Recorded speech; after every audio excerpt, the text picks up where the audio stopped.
بہنا تیری جیل میں روئے رو رو آنسو ہار پر روئے، اس کے لبوں پر ایک صدا ہے بن قاسم تو کب آئے گا۔ بسم اللہ الرحمن الرحیم۔ السلام علیکم میرے ساتھیوں، میرا نام ڈاکٹر فوزیہ صدیقی ہے اور میں عافیہ موومنٹ کی رہنما ہوں۔ 10 دسمبر انسانی حقوق کا عالمی دن ہے، انٹرنیشنل ہیومن رائٹس ڈے۔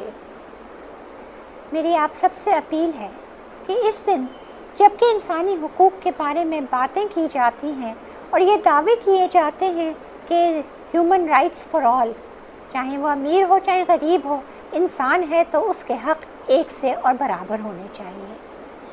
ہم پاکستان میں رہنے والے اگر سر اٹھا کے دیکھتے ہیں تو ہماری قوم کی بیٹی عافیہ 17 سال سے پابند سلاسل ہے اور انسانیت سوز مظالم سہ رہی ہے، لیکن خاموش ہے اس لیے کہ وہ ظلم کرنے والا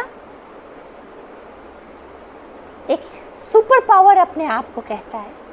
تو کیا اگر فرعون ظلم کرے تو وہ ظلم نہیں ہوتا؟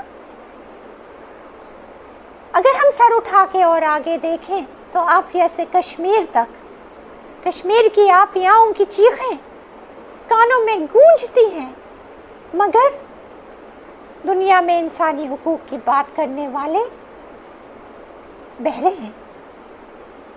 ہم اور آگے دیکھیں، یوگیر میں دیکھیں، سیریا میں دیکھیں، یمن میں دیکھیں، فلسطین میں دیکھیں، یا ہم خود امریکہ میں دیکھیں کہ سیاہ فاموں کے ساتھ اور میکسیکنز کے ساتھ کیا سلوک کیا جا رہا ہے۔ کیا ہو گیا ہے ہمیں سب کو؟ انسانی حقوق کی باتیں کرتے ہیں لیکن وہ لب سے، اسٹیپ کے آگے سے کہیں نہیں جاتے۔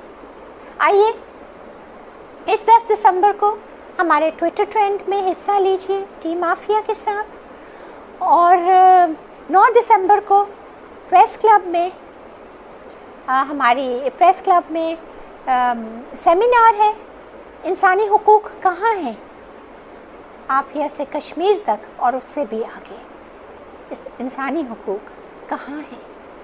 آئیے مل کر اپنی حکومت کو جھنجھوڑیں اور اس کو اٹھائیں کہ وہ ننھی سی زینب سے لے کے معصوم بیٹیاں جن کو مارا جا رہا ہے اور جن کی عزتیں لوٹی جا رہی ہیں، انسانی حقوق کہاں ہیں۔ میرے پیارے ساتھیوں، میرے پیارے پاکستان کے نوجوانوں، اٹھو اور میری آواز میں کے ساتھ اپنی آواز ملاؤ۔ کہاں ہے انسانی حقوق؟ آئیے ہم اپنے انسانوں کے حقوق دلانے کھڑے ہوتے ہیں۔ شکریہ بہت۔ ایک صدا ہے بن قاسم تو کب آئے گا، بن قاسم تو کب آئے گا۔